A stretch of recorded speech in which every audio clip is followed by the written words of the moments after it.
Pagbabalik ng TV Patrol, pagpalya ng automated counting machines, kabi-kabila. At lolo patay sa stroke sa Uwas, Albay. Abangan ng iba pa mga nagbabagang balita sa pagbabalik ng TV Patrol.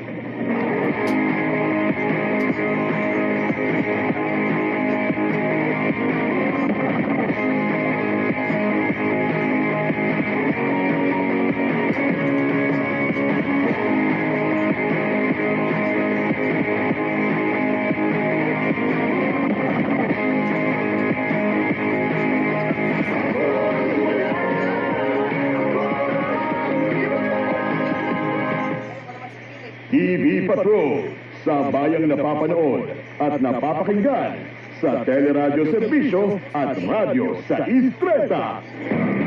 Tiyak na mag-iinit ang umaga mo kapag nakatuto ka sa mga balitang tatapatin ang mga isyu ng bayan. Isyu ng bayan. Haharapin ang lahat ng usapin at sisiyasabi ang mga sagot sa tanong ng Pilipino. Kasama sina Peter Musngi at Rica Lazo. Sa Balita Pata, Lunes hanggang Biyernes, alas 9:30 ng umaga sa teleradyo serbisyo at radyo sa Istrenta. Ang radyo sa Istrenta ay napakikinggan sa 630 kHz AM band at sa bayang napapanood sa teleradyo serbisyo. Siksik ang 6 AM mo sa talakayang makabuluhan na may halong balitaan. Gising! Gigisingin kang masaya tuwing umaga kapag nakatutok sa Gising Pilipinas. Kasama sina Alvin Alchico at Doris Bigonia. Simula alas 6 ng umaga at nagbabalik ng alas 7:30. Dito sa Teleradyo Serbisyo at Radyo 630.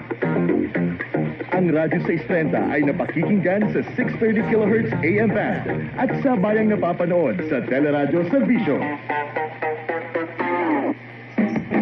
Radyo sa Istreta. Radyo sa Istreta. Ang oras, 8 minuto bago mag-alas 7 ng gabi. Tanggap po tayo ng mga pag-uulat mula sa ating mga kaserbisyo reporters. Kaserbisyo! Flash Report!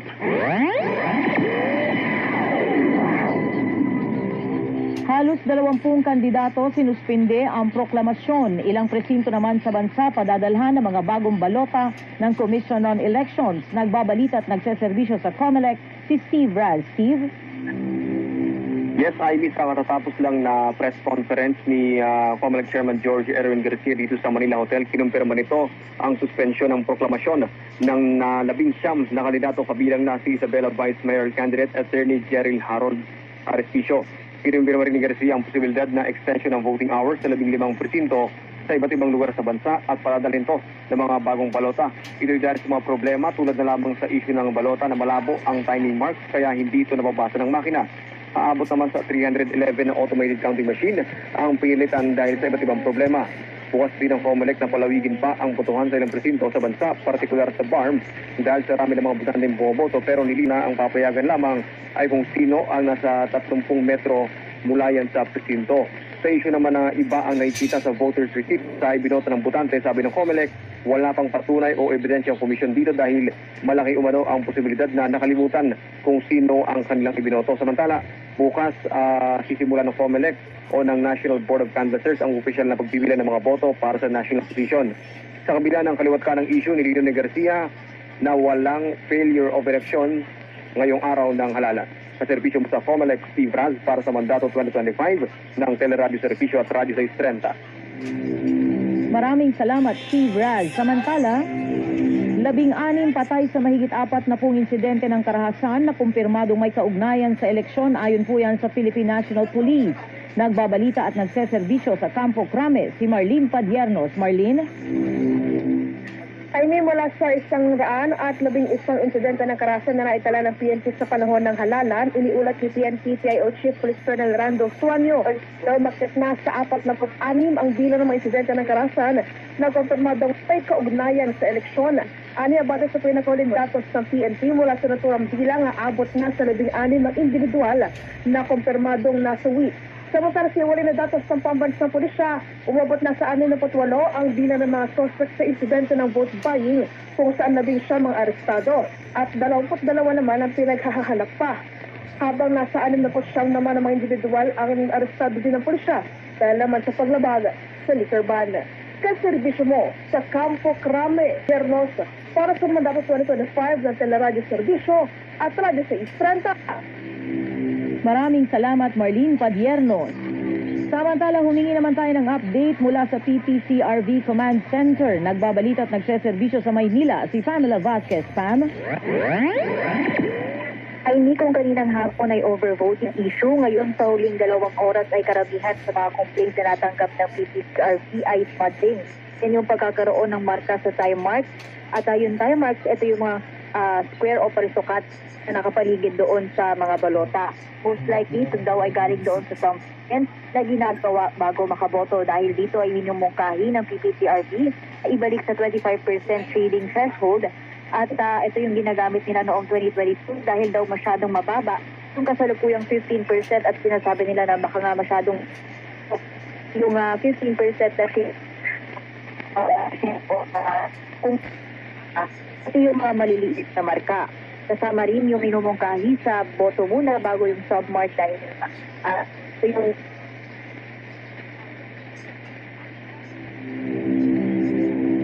Maraming salamat, Pamela Vasquez. Manatiling nakatutok sa Teleradyo Serbisyo at Radyo 630. Ako po si Aimee Estareja. Kaserbisyo Live Report! Radyo 630. Mga kwentong nagpapangiti sa inyong mga labi. Dear Chang Ami, ako po si Barbie. Habang tumatagal ang aming samahan, ay may kakaiba po akong nararamdaman. Mga pinagdadaanang nagpapaluha sa inyong mga mata. 20 years kayong nagsama. Bakit po napunta sa paghiwalay? Wala na rin ang problema eh. Bakit po hindi ninyo nagawang mapag-usapan at napagkasunduan na maayos po? Pwede nating pag-usapan yan. Valid po yung naramdaman ninyo. Ganon din po ng asawa po ninyo. Ako to, si Chang Ami. Tingin ko ay gusto pa niyang magkaayos sila at mabuo bilang pamilya. Kasama si Ami Perez mula Lunes hanggang Biyernes, alas 3 ng hapon sa Teleradyo Serbisyo at Radyo 630. Ang Radyo 630 ay napakikinggan sa 630 kHz AM band at sabayang napapanood sa Teleradyo Serbisyo. Hinalingan ang weekday gabi dito sa Teleradyo Serbisyo at Radyo 630. Tuloy ang paghahatid ng mga nagbabagang balita at walang sawang paglilingkod ang TV Patrol. Alas 6:30, kwentuhan at balitaang dito mo lang eksklusibong malalaman. Hatid sa'yo ni Johnson, ikwento mo. Johnson, ikwento mo. Kasama si Johnson Manabat, alas 8 ng gabi. Galing ng Pilipino, tips sa pag-angat ng kabuhayan at showbiz chikahan. Hatid ng Showbiz Sideline. Showbiz Sideline. Alas 9 ng gabi, kasama sina Owl Pass and Jaiho. Siksik ang saya ng gabi mo kapag dito nakatutok sa Teleradyo Serbisyo at Radyo 630. Ang Radyo 630 ay napakitiga sa 630 kHz AM band at sabayang napapanood sa Teleradyo Serbisyo.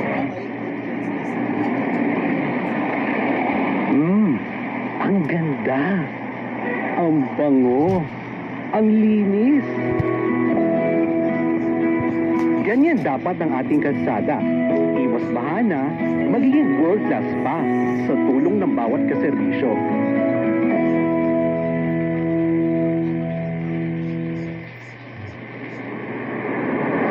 Nagbabalita.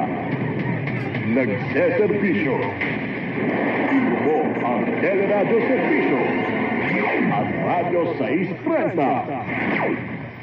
TV Patrol, sabayang napapanood at napapakinggan sa Teleradyo Serbisyo at Radyo sa Istreta.